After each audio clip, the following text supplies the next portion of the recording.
What's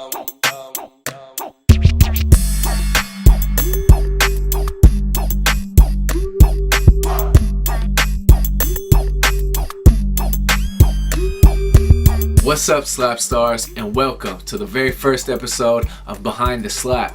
Today I'm going to be showing you how I made the beat for CAKIN, featuring Skipper from the HBK Gang, JB, and myself.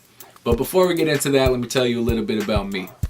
My name is Danny Nimri, aka Nimz. I was born and raised in San Francisco, California, and I've been making beats for about 12 years now.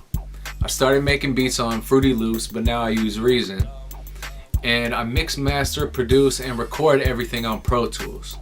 And I just released my debut album, Slap City, under my own record label, SLAPSTAR. Alright, let me show you how I made the beat for CAKIN. Cake, let me see the back. And she want a long nigga, not a minute, man. Couple shots got me in the pants hella fast. Took her ass to the back seat up in the minivan.